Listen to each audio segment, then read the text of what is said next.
சிலம்பும் சதங்கையும் தண்டையும் சில மணி நேரங்களிலே நமக்கு அங்கே எழுந்தருளி காட்சி தர இருக்கின்றார். அந்த அழகான தரிசனத்தை நாம் அனைவரும் பாதுகாப்புடன் கண்டு முருகப்பெருமானுடைய பேரருள் பெரும் கருணையை பற்றி உய்ய வேண்டும் என்று வேண்டி மகிழ்ந்து படைவீடுகளில் முதல் படைவீடாகிய திருப்பரங்குன்றத்தில் நீ சிரித்தால் முருகா அப்படிங்கிற பாட்டை நம்முடைய சகோதரி சுசித்ரா அவர்கள் இப்போது பாடுவார்கள்.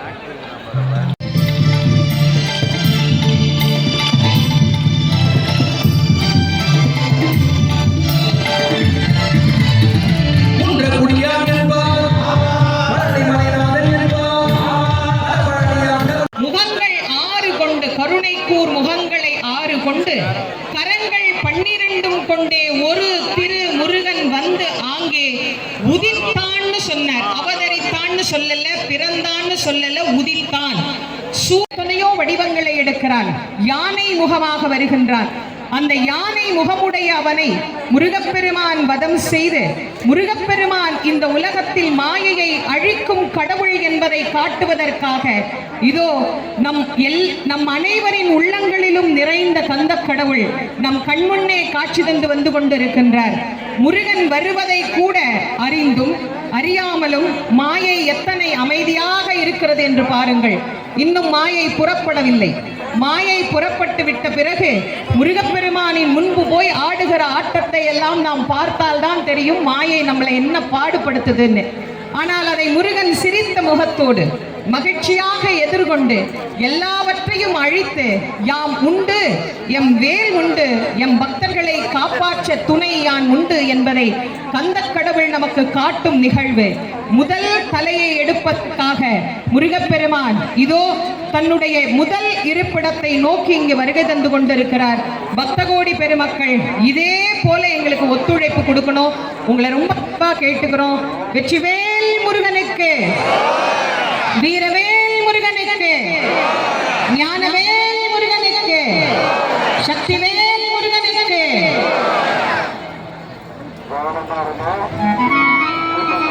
பன்னிருக்கை வேலவனே, பன்னிருக்கை வேலவனே, பக்தர்களே அனுகூலமே. யாரும் இல்லை என்னை அடக்க உலகில் ஒரு அதனுடைய வெப்பம் தாழாது அவர் கொண்டு கங்கையில விட்டார். அது வறண்டு திரண்டது. பின்னது நிலத்திற்கு வந்து விட்டது. சரம் என்றால் தர்ப்பை, வனம் என்றால் காடு. சரவணம் என்றால் தர்ப்பை காடு. இயற்கையாக உள்ள நீர்நிலை சரவண பொய்கை. நாம் தடுத்து செய்வது தடாகம். அப்படி இயற்கையான சரவண பொய்கையிலே 6 முகங்களோடு 12 கரங்களோடு அவதரித்த முருகப்பெருமான் தன் அவதாரத்திலேயே மாயையை தோற்கடித்தவர். இந்த மாயனை அவர் வெல்ல மாட்டார். கிரௌஞ்சகிரி மலையாக வந்து முருகப்பெருமானுக்கும் 109 துணைவர்களுக்கும் மயக்கத்தை ஏற்படுத்தினான் தாரகன். அந்த மயக்கத்தில் இருந்து அவர்களை மாற்றி தன்னுடைய ஞான வேலாயுதத்தை கொண்டு முருகப்பெருமானிடத்திலே இருந்து வருகின்ற வேல் என்ன செய்கின்ற போகிறது என்று நினைத்த அவனினுடைய மாயையை அழித்து தாரகனை முதலில் வெற்றி கொள்ளுகிறார் முருகப்பெருமான். இதோ அந்த தாரகன் யானை முகத்தோடு முருகப்பெருமானை சுற்றி சுற்றி வருகின்றான். எல்லாம் எனக்கு தெரியும். இந்த சின்ன குழந்தை என்னை நோக்கி ஏன் வந்திருக்கிறது?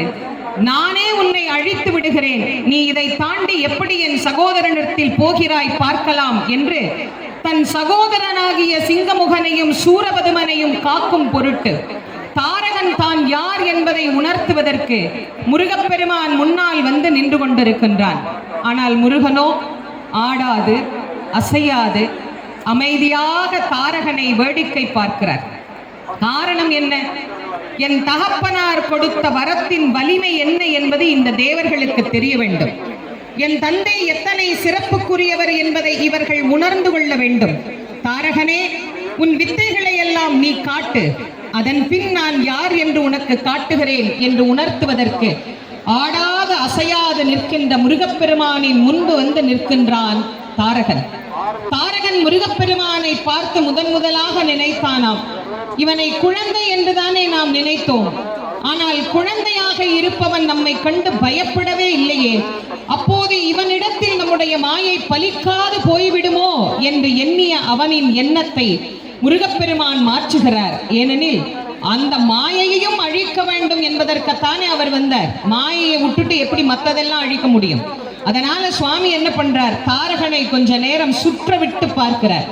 அதன் பின் முருகப்பெருமான் பகைவனிடத்திலே அவனையும் பக்தனாக்க என்ன வழி என்பதை நமக்கு காட்டும் வண்ணமாக நிகழ்ந்ததுதான் இந்த தாரகவதம். இதற்கு பிறகு சிங்கமுகன், அவனுக்கு பிறகு சூரன் என இன்னும் பல ஆயிரக்கணக்கான அசுரர்களை சந்தித்தாலும் என்றைக்கும் முருகப்பெருமான் அமைதியாக ஆனந்தமாக நம் எல்லோருக்கும் காட்சி தந்த அருள் புரியக்கூடிய அற்புத கடவுளாகவே இங்கு நமக்கு எழுந்தருளி இருக்கின்றார். நம் உள்ளத்தில் உள்ள குறைகளை எல்லாம், நம் மனதில் ஏற்படக்கூடிய மாயையின் பிம்பங்களை எல்லாம் இந்த நிமிடத்தில் நாம் பிரார்த்தனை செய்து கொள்வோம். முருகா, என்றென்றைக்கும் மாயையினால் நான் துன்புறக்கூடாது. என் மனதில் இருந்து இந்த மாயையின் எண்ணத்தை நீ மாற்று. இவை அனைத்தையும் நீக்கிவிடு. என்றும் நான் உன் திருவடி பணியக்கூடியவனாகவே இருக்கிறேன் என்பதை முருகப்பெருமானிடத்திலே நாம் பிரார்த்தனை செய்யலாம். அந்த தலை அசைகின்ற வேகத்தை பார்த்து நாம் ஏமாந்து போய்விடக்கூடாது, இது நிலைத்து நிற்கும் என்று. ஆடிய ஆட்டத்தை எல்லாம் அடக்குவதற்காகத்தான் ஆடல் வல்லான் ஒரு குழந்தையை பெற்று அனுப்பி இருக்கிறார் என்பது தாரகனுக்கு அப்போது தெரியவில்லை. அவர் கையிலே இருக்கின்ற ஆயுதங்கள் எவ்வளவு வலிமையானது என்பதையும் அவன் உணரவில்லை.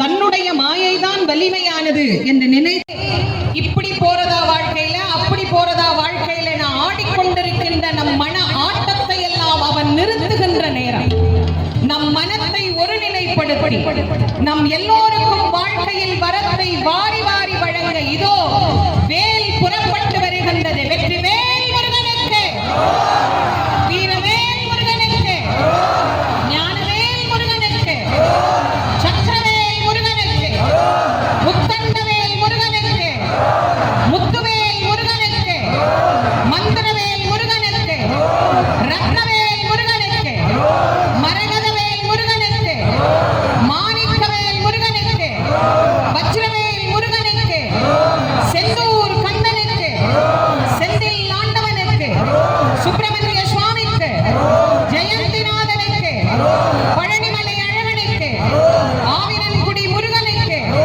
சஷ்டி பிரியனுக்கு, சண்முகனுக்கு, வள்ளி தெய்வயானை நாயகனுக்கு, தமிழ் கடவுள் முருகப்பெருமானுக்கு, திருச்சீரலைவாய் முருகனுக்கு, நம் எல்லோருக்கும் வாழ்வு கொடுக்கும் வள்ளல் கலி உலகத்தின் கந்த கடவுள், நம் அனைவருக்கும் அருள் புரியக்கூடிய அற்புதமான அந்த நாதர் இதோ நம் அனைவரையும் ஆட்கொள்ளும் பொருட்டு நிதானமாக, மாயை அவ்வளவு சீக்கிரமாகவா விழுந்துவிடும்?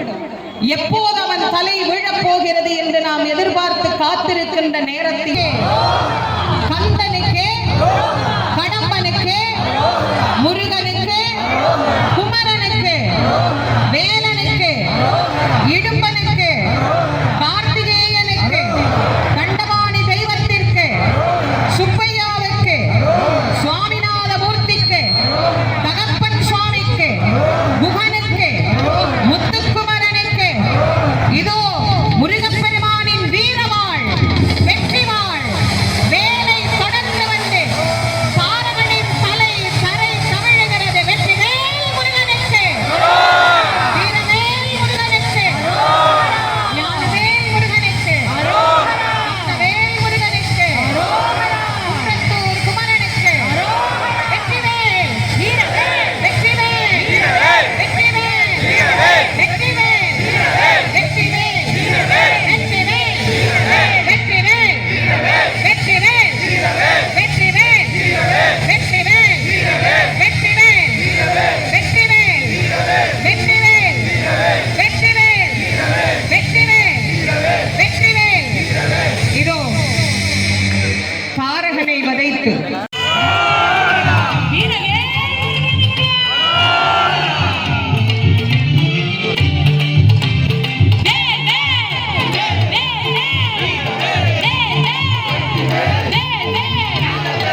பக்த கோடி பெருமக்களுக்கு ஒரு அன்பான வேண்டுகோள். நம்முடைய தமிழ்நாடு அரசு சீரிய முயற்சியிலே சிறப்பாக இந்த பாதுகாப்பு ஏற்பாடுகள்லாம் ரொம்ப கவனமா இருக்கணும்னு காவல்துறைக்கும் நமக்கும் நிறைய சொல்லிக்கிட்டே இருக்கிறாங்க. நான் திரும்ப திரும்ப சொல்றேன், தயவு செஞ்சு இந்த ஷெட்டு மேல ஏறாதீங்க. அது மருத்துவ முதல் உதவி மையம், அது மேல நீங்க ஏறாதீங்க. தயவு செஞ்சு திரும்பவும் சொல்றேன், ஷெட்டு மேல ஏறாதீங்க. அது மேல ஏறி மருத்துவம் நம்ம பாத்துக்கிற மாதிரி ஆக்கிடாதீங்க. அது மத்தவங்களுக்கு மருத்துவம் பார்க்குற இடம். அதனால அது மேல தயவு பண்ணி ஏறாதீங்க. சொல்றத கொஞ்சம் கேளுங்க, காவல்துறைக்கு கொஞ்சம் ஒத்துழைப்பு கொடுங்க. இதோ முருகப்பெருமான் இரண்டாவது மலத்தை போக்குவதற்காக சிங்கமுகனை போர்க்களத்தில் எதிர்கொண்டு நிற்கின்றார். அவன் சிங்க முகத்தை உடையவன். இறைவனிடத்திலே வரம் வாங்குகிற போது 1000 தலை 2000 கரங்கள் வேண்டும் என்று வரம் பெற்றான். அதுல என்ன சிறப்புன்னா, எத்தனை முறை பகைவர்கள் அதை அறுத்தாலும் அது மீண்டும் முளைக்க வேண்டும் என்கின்ற வரத்தையும் பெற்றார். முருகப்பெருமானை போர்க்களத்தில் முதலிலே சந்திக்கின்றான் சிங்கமுகன்.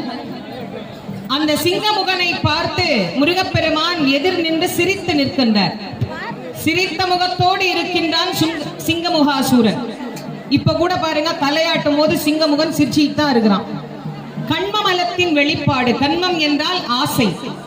ஆசையின் வெளிப்பாடான அவன் முருகப்பெருமானை பார்த்து சொல்லுகிறான், முருகா, நீ பச்சிலம் பாலகன், 2-3 வயசு குழந்தைய கொன்னுட்டேங்கிற பாவம் எனக்கு வர வேண்டாம்.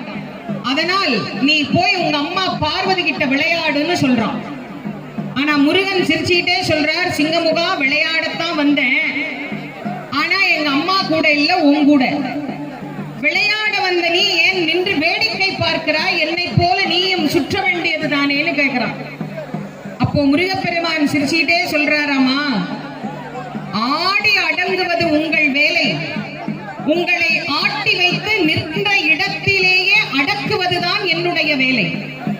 ஆகவே நீ ஆடு, உன் ஆட்டம் எவ்வளவு வரை நீடிக்கிறது என்று நான் பார்க்கிறேன் என்று முருகப்பெருமான் சொல்ல, சிங்கமுகன் முடிந்தால் என் கரத்தையும் சிரத்தையும் அறுத்து பார் என்று கூறுகிறார். ஒவ்வொரு கரத்தையும் சிரத்தையும் அறுத்து அறுத்து தள்ள தள்ள மீண்டும் சிரகரங்கள் அவனுக்கு முளைத்துக் கொண்டே இருக்கிறது. 1000 சிரகரங்களையும் அறுத்து தள்ள வேண்டும் என்று நினைக்கிறார். ஆனால் முருகப்பெருமானால் அது முடியவில்லை. சிங்கமுகன் சிரித்துக் கொண்டே சொல்லுகிறான், என் கரத்தையும் சிரத்தையுமே உன்னால் அறுக்க முடியவில்லை.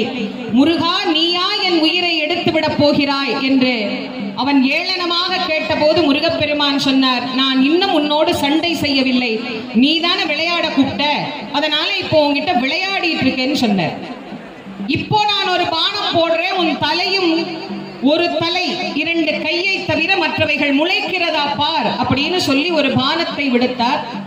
ஒரு தலை 2 கையை தவிர மற்றவைகள் எல்லாம் அச்சு கீழே விழுந்தது. மீண்டும் சிரகரங்கள் உள்ளிருந்து முளைக்க தோன்றியது. முருகப்பெருமான் அத்தனையும் உள்ள போய் ஒளிஞ்சிச்சு. அப்பதான் சிங்கமுகனுக்கு ஒரு பயம் வந்தது. ஆஹா, இந்த முருகன் நம்மை கொன்று விடுவான் போல் தெரிகிறதே என யோசிக்க ஆரம்பித்தான்.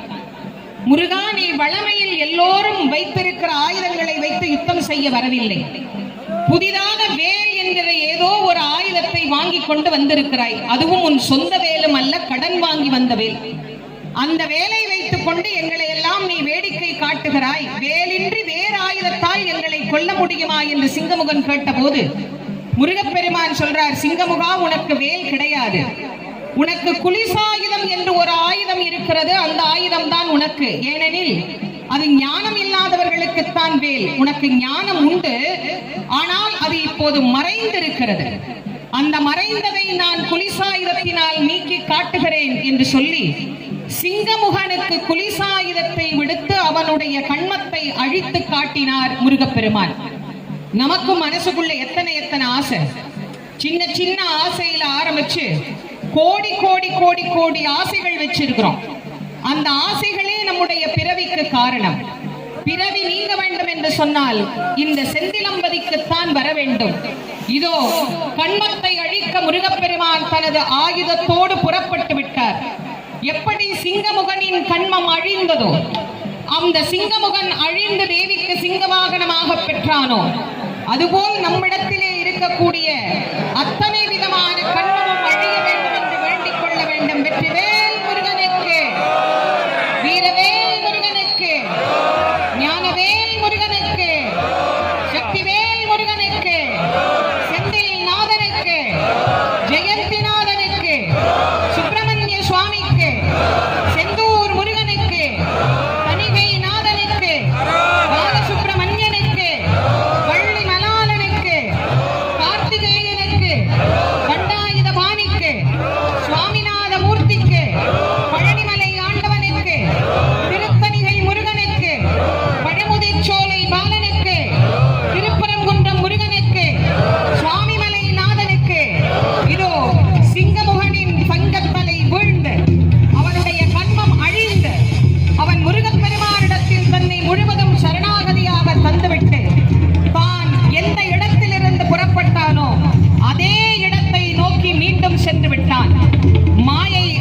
ஒன்றுதான். ஆணவம் அத்தனை சுலபமாக அழிந்து விடுமா என்ன? நான் எனது என்னுடன் சிரித்துக் கொண்டே அந்த தந்தைதான் என்னையும் உன்னிடத்தில் போர் செய்ய அனுப்பி இருக்கிறார் என்று சொல்லிக்கொண்டே போர்க்களத்தில் இருக்கிறார். முதலாக முருகப்பெருமானை சூரபதுமன் பார்த்தபோது அவனுக்கு ஞான கண்களையும் கொடுத்து விஸ்வரூப தரிசனத்தையும் காட்டி அவன் கடலடியின் உயர்வையும் காட்டி அருளினாராம். அப்போது சூரன் நினைத்தானாம், இந்த முருகனை நாம் பணிய வேண்டும், இந்த முருகனை நாம் வாழ்த்த வேண்டும், இந்த முருகனை நாம் வணங்க வேண்டும் என்று.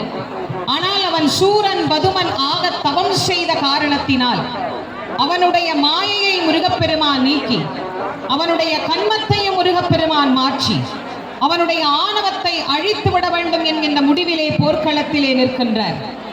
சூரபதுமனுடைய ஆணவம் அழிந்தது போல் நம்முடைய மனதிலேயும் ஏற்படக்கூடிய ஆணவ எண்ணங்கள் அனைத்தையும் அழித்து எடுத்து நம்மையும் ஒரு பொருட்டென கருதி நம்மை ஆட்கொள்ளுவதற்காகத்தான் கந்தக்கடவுள் இன்றும் இந்த கடற்கரைக்கு வந்து கொண்டிருக்கிறார். என்னைக்கோ சூரன் அழிஞ்சிட்டான், இன்னைக்கும் இந்த போரை நாம ஏன் பார்க்கணும், இன்னைக்கும் சூரசம்ஹாரம் ஏன் நடத்தணும், இந்த சஷ்டி விரதம் ஏன் இருக்கணும்? சூரன் தான் அழிந்தானே தவிர ஆணவ மலம் அழியவில்லை. என்றைக்கு மானுடம் உண்டோ அன்றைக்கே ஆணவமும் உண்டு, என்று செம்பு உண்டோ அன்றைக்கே களிம்பும் உண்டு, என்று அரிசி உண்டோ அன்றைக்கே உமியும் உண்டு, என்று ஆன்மா உண்டோ அன்றைக்கே ஆணவமும் உண்டு. ஆன்மாக்கள் இருக்கும் வரை ஆணவம் தொடருமா?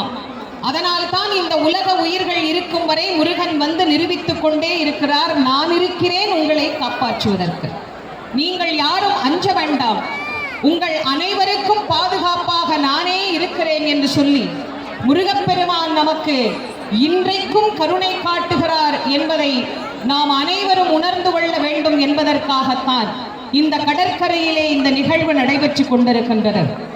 ஆணவத்தின் வெளிப்பாடான சூரபதுமன் ஆடி அடங்கி முருகப்பெருமான் முன் வந்து நின்றபோது தன்னுடைய அனைத்து விதமான செய்கைகளையும் இவன் அடக்கி விடுகிறானே என்று அவன் ஒருவனே பல வடிவங்களில் வருகிறான். இந்திரனாக, சந்திரனாக, வாயுவாக, வருணனாக, குபேரனாக அத்தனையும் முருகப்பெருமான் அழித்து விட்டார். கடைசியிலே அவன் இரும்பு எஃகு மாமரமாக மாறினான். அவன் அசைவதனால் அண்டங்கள் அசைகின்றது, உலகங்கள் நடுங்குகின்றது, தேவர்கள் அஞ்சி நடுங்கினார்கள். அந்த தேவர்களை காப்பாற்றும் பொருட்டு முருகப்பெருமான் அஞ்சாதீர்கள் தேவர்களே, நான் இருக்கிறேன் என்று அபயம் தந்தருளினார். திடீரென்ற அந்த கணப்பொழுதிலே சூரன் அனைத்தையும் இருளாக மாற்றிவிட்டார். அந்த இருளிலே தேவர்களை அழித்து விடலாம் என்கின்ற எண்ணத்திலே தேவர்கள் மீது அவன் பாய்ந்த போது அப்பாவி தேவர்கள் முருகா ஓலம், முருகா ஓலம், முருகா எங்களை காப்பாற்றி அருள வேண்டும் என்று கேட்டபோது முருகப்பெருமான் அந்த இருளின் மீது ஞான ஒளி வெள்ளமாகிய வேலாயுதத்தை ஏவினார். அந்த வேல் சென்று மாமரத்தை இரு கூறாக பிளந்தது. ஒன்று சேவலாகவும் ஒன்று மயிலாகவும் மாறி முருகப்பெருமானுக்கு வாகனமாகவும் கொடியாகவும் மாறியது. அதன் வெளிப்பாட்டை தான் இன்றைக்கும் நாம் இந்த சூரசம்ஹார நிகழ்வாக கண்டு வழிபட்டுக் கொண்டிருக்கின்றோம். எவ்வளவு நேரம் இந்த ஆணவம் ஆட்டம் பிடிக்கிறது என்பதை நாம் பார்த்து கொண்டுதான் இருக்கிறோம். மனித உயிர்கள் ஒவ்வொன்றும் ஓய்வு பெற வேண்டும் என்பதுதான் இறைவனுக்கு எண்ணம். தான் பெற்ற குழந்தைகள் எல்லா குழந்தையும் நல்லா இருக்கணும் அப்படின்னு நினைக்கிறது தான் ஒரு தாயின் எண்ணம். இறைவன் நமக்கு தாயானவன், இறைவன் நமக்கு தந்தையும் ஆனவன், இறைவன் நமக்கு குருவும் ஆனவன், எல்லாமாய் இருக்கின்ற முருகப்பெருமான் நம் அனைவரின் உள்ளத்தில் இருக்கின்ற ஆணவம் கண்மம் மாயையை அழித்து சூராதி அவுணர்களை வீழ்த்தியது போல் நம்முடைய பகையையும் நீக்கி அகப்பகை புறப்பகை என்று சொல்லக்கூடிய அனைத்து பகைகளையும் நீக்குவார். ஆர்ப்பரிக்கின்ற கடல் வெள்ளம் சிறிதென தோன்றும் அளவுக்கு மனித வெள்ளம் இங்கு வந்து நிற்கிறது என்றால் அதற்கு காரணம் முருகனிடம் பெற்ற கருணையின், அவனுக்கு காட்ட வேண்டிய நன்றியின் வெளிப்பாடு. நன்றி கொன்றவன் ஓய்வு பெற மாட்டான் என்பதை சொல்லும் சரித்தமே கந்தபுராண சரிதமாகும். நன்றி மறத்தல், நன்றி கொள்ளுதல் என்கின்ற பாவங்களை செய்யக்கூடாது என்பதை நமக்கு சுட்டிக்காட்டுகிற புராணம் கந்த புராணம். சூரன் முருகனை எதிர்த்து நிற்கின்றார். ஒளி வெள்ளமான முருகப்பெருமானுடைய வேல் புறப்பட தயாராகி கொண்டிருக்கின்றது. என்றைக்கும் ஞானத்தை வழங்கக்கூடிய அந்த வேல் நம் எல்லோருக்கும் எல்லா விதமான நலன்களையும் சகல செல்வ யோகமிக்க பெருவாழ்வையும் தந்தருள வேண்டுமாய் நாம் கந்தக் கடவுளினுடைய கழலடியை பணிகின்ற நேரம். இந்த நேரத்திற்குத்தான் நாம் காத்து கொண்டிருந்தோம். 6 நாட்களின் தவம் நிறைவேறுகின்ற நேரம். எல்லோருடைய பிரார்த்தனையும் ஒருமித்த கருத்தோடு முருகனின் திருவடியில் வையுங்கள். முருகப்பெருமான் நம் பிரார்த்தனைகள் அனைத்தையும் நிறைவேற்றி நம் ஒவ்வொருவருக்கும் வாழ்க்கையில் எல்லா விதமான நலன்களையும் அருள இதோ சூரனை சம்ஹாரம் செய்வதற்கு தயாராகி கொண்டிருக்கிறார். முருகனிடத்தில் இருந்து புறப்பட்டு வருகிற ஆயுதங்களுக்கு வேண்டுமானால் அவன் பதில் சொல்லலாம். ஆனால் சக்தி வேலாயுதத்திற்கு அவனால் பதில் சொல்ல இயலாது என்பதனால் தான் முருகப்பெருமான் அந்த வெற்றி வேலை, சக்தி வேலை சூரனுக்கு என்று தயார் செய்து சூரனை சம்ஹாரம் செய்வதற்காக கடற்கரையிலே பக்த வெள்ளத்திலே நீந்தி அந்த தேவர்களை காத்தது போல் இன்று நம்மையும் காப்பாற்றுவதற்காக இதோ முருகப்பெருமான் இந்த ஆண்டு சூர சம்ஹாரத்திற்கு தயாராகி கொண்டிருக்கிறார். எப்பேற்பட்ட முருகன்!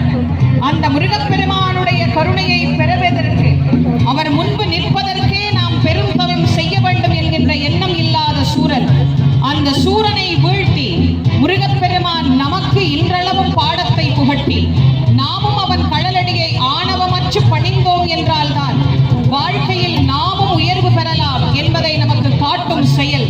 இதோ முருகனிடத்திலே இருந்து அந்த வேலானது புறப்படும்.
முருகப்பெருமான் இதோ சூரனை வீழ்த்தி நம் எல்லோருக்கும் ஆணவத்தை அழித்து ஞானத்தை நிலைநிறுத்திய கடவுளாக அவனை சேவலும் மயிலுமாக்கி காட்சி தருகின்ற அற்புதமான நேரம். இதோ சூரன் தலை வீழ்ந்தது, ஆணவம் அழிந்தது.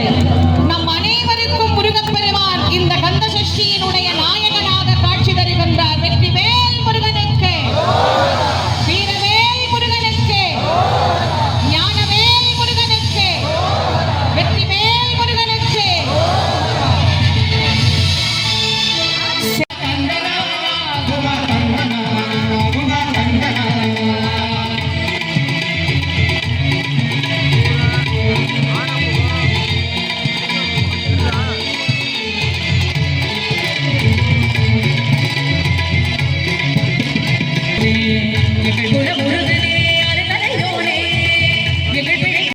என் குருநாதர் ரொம்ப அழகா சொல்வார், நினைக்கும் தோறும் உள்ளத்தில் அன்பை விளைவிக்கிற தெய்வம்னு ஒண்ணு உண்டுன்னா அது கந்தசாமியை தவிர வேற எந்த சாமியும் கிடையாது அப்படின்னு என் குருநாதர் அடிக்கடி சொல்வார்.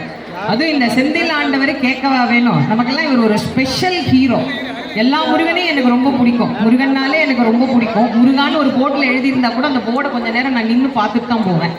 ஆனா செந்தில் ஆண்டவர் மேல எனக்கு அவ்வளவு காதல். இந்த திருத்தலத்துக்கு முதல்ல அவர் என்ன 9 வயதிற்கு வரவழைத்தார். என்னுடைய 9வது வயதில் இந்த தலத்துல வந்து கந்தசஷ்டி பெருவிழாவில் சொற்பொழிவாற்றினேன். இன்னைக்கு வரைக்கும் சுவாமி கொடுக்கிற பிச்சை இந்த தலத்துல வந்து அவனை பார்க்குற வாய்ப்பை எனக்கு கொடுத்துருக்குறார். அது எவ்வளோ பெரிய புண்ணியமா நாம நினைக்கணும். அந்த அழகான தலத்துல இருந்து நமக்கு காட்சி தரக்கூடிய கந்த கடவுள் நம்மளையெல்லாம் கூப்பிட்டுருக்கிறாருல்ல இந்த ஊருக்கு. கோடான கோடி மனிதர்கள் இருக்கிறாங்க, எத்தனை நாடு, எத்தனை ஊரு, எத்தனை மனிதர்கள். ஆனா நமக்குத்தானே இந்த கடற்கரையில இடம் கிடைச்சிருக்கு, அவன் மனசுல நமக்கு இடம் கிடைச்சிருக்கு. வர முடியாம எவ்வளவு பேர் தவிச்சுக்கிட்டு வீட்டுல இருந்து பார்த்துட்டு இருக்கிறாங்க. ஆனா நம்மள சுவாமி இங்க கூப்பிட்டு பக்கத்துல வச்சு குழந்தை மாதிரி இப்படி அரவணைச்சு நம்மளை வந்து சுவாமி ஆராதிச்சிருவான். வந்து காட்சி கொடுத்து என்ன வரம் வேணும்னு கேட்டார். சுவாமி நாங்க 2 பேரும் உங்களை கல்யாணம் பண்ணிக்கணும்னார். உடனே கையோட வா, இந்த காலத்துல எல்லாம் ஒரு பொண்ணு கிடைக்கிறதே கஷ்டம், 2 பேர் வந்து என்னை கட்டிக்கிறேங்கிறீங்க, நான் விடுவனா அப்படின்னு சாமி கூட்டு போய் கல்யாணம் பண்ணி இருக்கணும். பாவம் முருகனுக்கு அப்பா அவளை விவரம் பத்தல, சின்ன புள்ள தானே. அவர் என்ன பண்ணிட்டார், அம்மா நான் வந்து என் மனசுக்குள்ள முருகா முருகா முருகான்னு என்ன பண்ணிட்டு இருக்கோம், ஓடிக்கிட்டே இருக்கும். இது ஒரு பயிற்சி. அந்த நாமத்தை சொல்லி சொல்லி அவன் நாமத்தை திரும்ப கேட்டு கேட்டு கேட்டு இந்த விரதம் இருக்கிறோம் பாத்தீங்களா, இதுக்கு பேரே தவம். கலி உலகத்துல அவன் நாமாவே நம்மளை காப்பாற்றும். அவன் நாமத்தை நாம சொல்ல சொல்ல அந்த நாமம் நம்மை காப்பாற்றும் என்பதனால் தான் அவன் நாமத்திற்கு கலி உலகத்தில் அவ்வளவு வலிமை தந்த. அப்ப அந்த நாமத்தை நாம சொல்லுகிற போது அவன் மகிழ்ச்சி அடைகிறார்.